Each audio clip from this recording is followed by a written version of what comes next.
we listening to what our soul really needs? Are we clear on what our soul really needs? I was sitting here in bed, okay, thinking about this morning, and how we construct, right, between what the body needs and what the soul needs, right? So body is very important because we cannot have the soul's experience of living without the body experience, right? And so body will let us know what it needs by giving us cues, okay, giving us pain sometimes. But the main things, right, for body, right, we have food, water, air, warmth, rest, wellness, okay?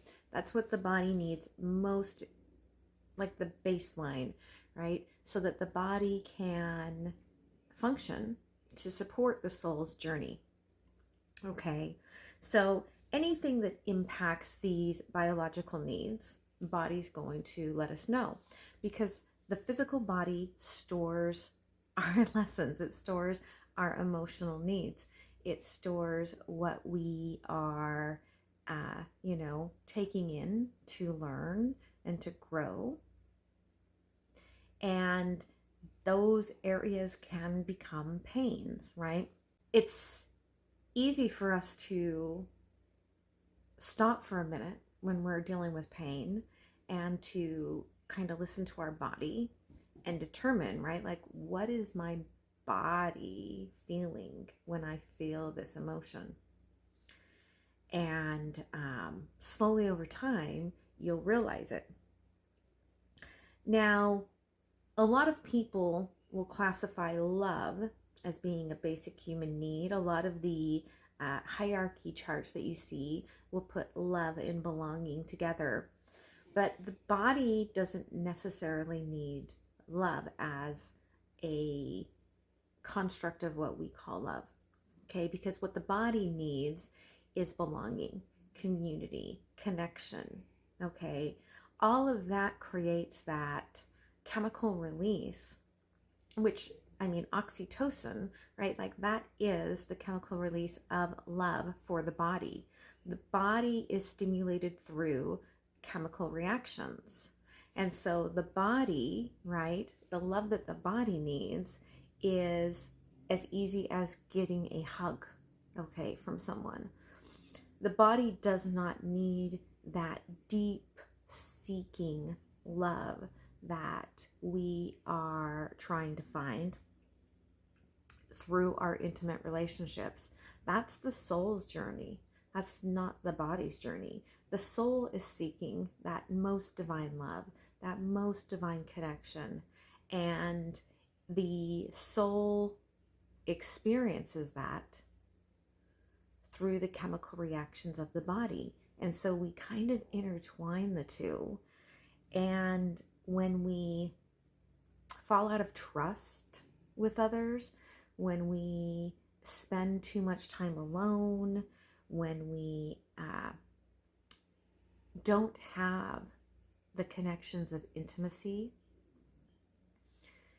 in whatever way, shape, or form that shows up for you, in friendship, in love, connections, right, in family, that is when we are not serving the body or the soul, right? And so, are you clear on what your soul really wants? Your soul really wants to experience, not necessarily, I would say it's an emotional journey for the soul. But the highest level, of course, is love. Because when the body experiences that chemical release, then the body is joyous and the body is happy. That doesn't mean sex, okay?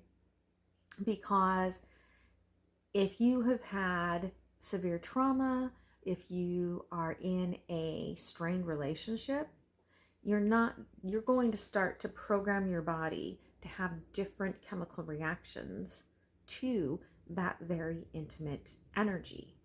And so body and soul are not getting love at that point. Okay, body and soul are disconnected at that point. And oftentimes we'll jump over that belonging, that caring, right? And look for recognition and reward and accomplishment and try to be controlling, right? But the way that the hierarchy goes, none of that recognition matters. None of that accomplishment matters if you don't have real, beautiful, honest love in your life. And you can't get to that state of self-actualization where body and soul are working in unison if you don't go through all of these steps. So if you've met all of your basic human needs for the body, right? The body is getting rest. The body is getting food that the body knows is healthy, right? The body is feeling safe. Okay, the body is protected, right? The body doesn't have to go into fear. The body doesn't have to go into shame. Okay, there's no guilt in the body. When you give the body all of those safety needs, then the body, right, can open up to love. But the body without food, without water, without warmth, without air, without rest, without wellness, will never have those safety needs met and never get to love and belonging. That is why childhood trauma is such a big deal and why it's so important to do work not just with therapists, but also you can do your own like soul retrieval sessions, right? You can work with somebody who is a shamanic practitioner like myself and do those soul retrievals so that you can find those spaces to work on in your therapeutic work, right? Or to find those places of the body through yoga or other like somatic work can have that release through massage, through all these different ways that we can work. See, somebody needed to hear that massage, I think. We can work with the body to help release these energy levels and then start working on that recovery of feeling safe, feeling good in your body, feeling like you can trust others around your body, feeling like you can trust your body in the energy that it is, feeling like you're getting the cues from your body so that when you do go into situations with family, with friends, with lovers, that you feel trusting, that you feel like it's okay, I'm safe, I can work on this, okay? And so what I would say is, what is your body, work on what is your body telling you right now, okay? Start working on that body level. Start working on that so that you can access the soul's needs. Again, what the soul wants is to experience life at the fullest, which is joy and love and light, right? And we need wellness and all of those other things to access that. So that's why it's so important for the body to get what it needs so that we can move forward and that we can allow the soul to have this higher experience that it has come here to Earth School to learn. We didn't come here to be miserable. We came here to be happy. We came here to be joyous. We came here to experience energetic love, right? So listen to your body today, and that will lead you to your soul. So I thought I was done, but then Spirit was like, no, let's talk a little bit deeper about this in the terms of love. Okay, because obviously this channel is foundationally like talking about love, doing love readings, right? And so let's talk about that, right? Like because a lot of you that watch and you do know my personal story know that I started this channel when we went into the pandemic, like right before we went into the pandemic. Spirit was like, you need to start a YouTube channel and you need to do tarot. And I was like, what are you talking about, Spirit? Right? And Spirit's like, yeah, you gotta go do that. And I was like, okay. So I took a social media break, and I 40 days for Lent. It actually ended up being like 48 days. And I started the Mindset Unicorn channel.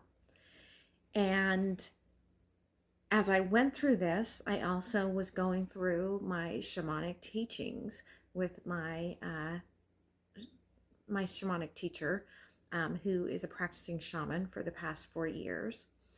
And as I was going through this and doing the shamanic support calls twice weekly and the classes as well during the week, so I was doing a lot of like internal work on myself, as I was also doing weekly. At the beginning, I was doing a lot. I was doing Monday through Saturday, I was doing readings and extendeds, and I was doing all signs every day in Patreon. Like, I did not have a minute to scrub against a minute, but that's because I was locked in a house with my spouse and my child, who was in classes most of the day. And this was the opportunity that I had signed up for to come into this life, to have that opportunity, to have that time to work on myself.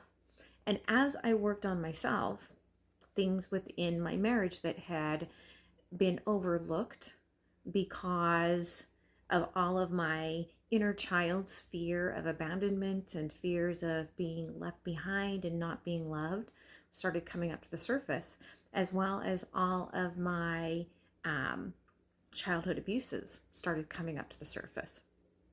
And so as I processed through that, and I started working on myself, and I asked, my spouse, somebody needs to hear this, right? Like, I asked my spouse to work on themselves, and they started, and then they just didn't follow through.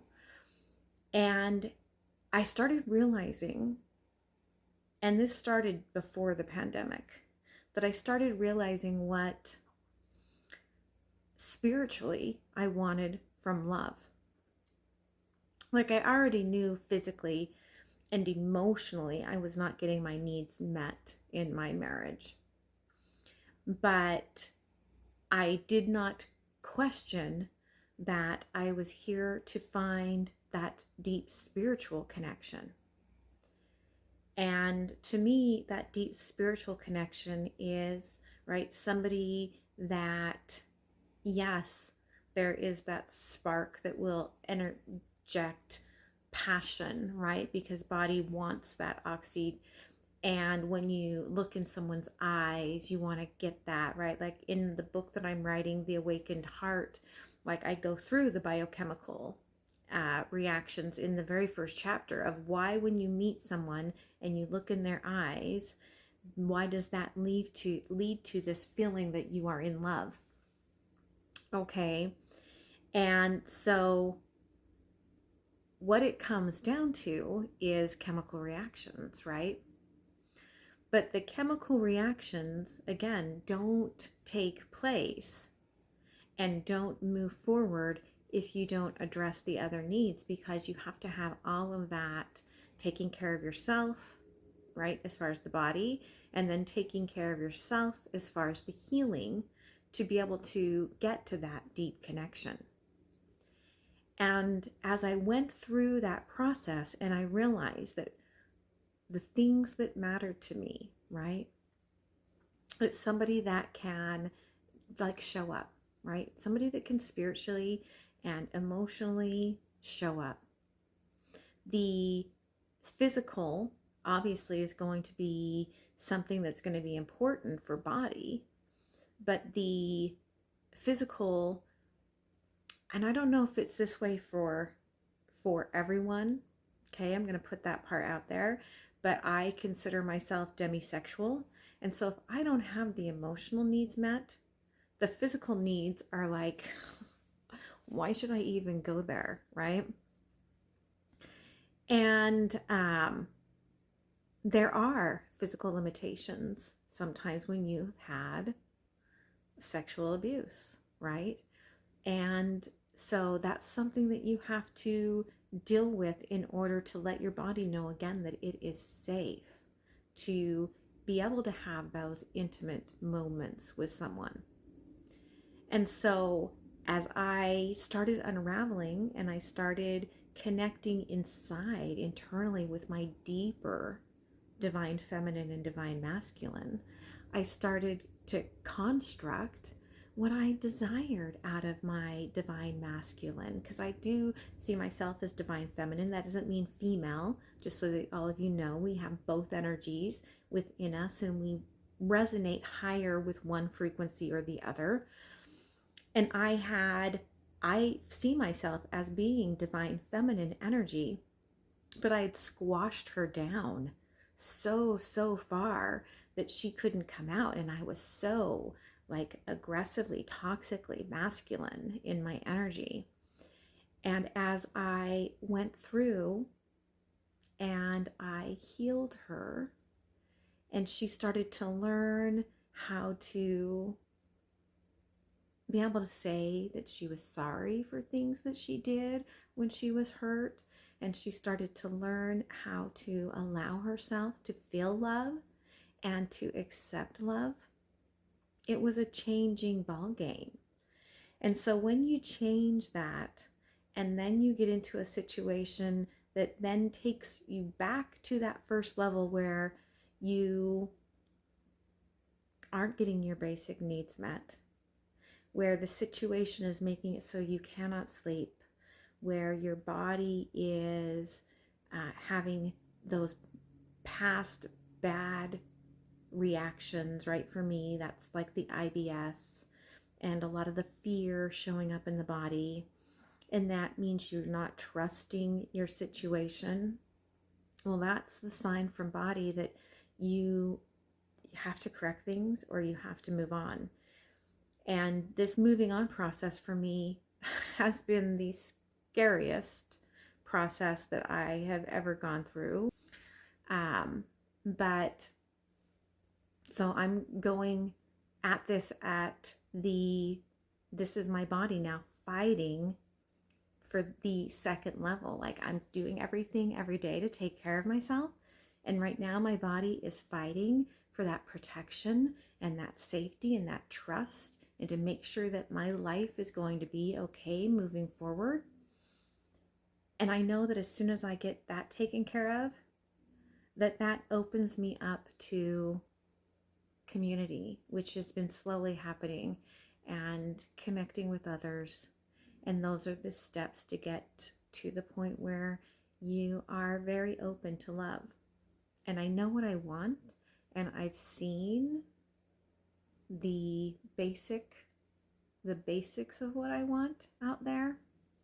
And now it's just waiting and allowing and letting it go into the universe to wait for that to come in and to find me. And I think that's something that we all need to remember, is that, yes, put it out there into the universe that this is how I want love. I want someone that appreciates me. I want someone that can be there for me. I want someone that can look into my eyes and love me. And then release that out into the universe and then work on you. Okay? So, love you guys. Have a beautiful week. See you soon. Bye.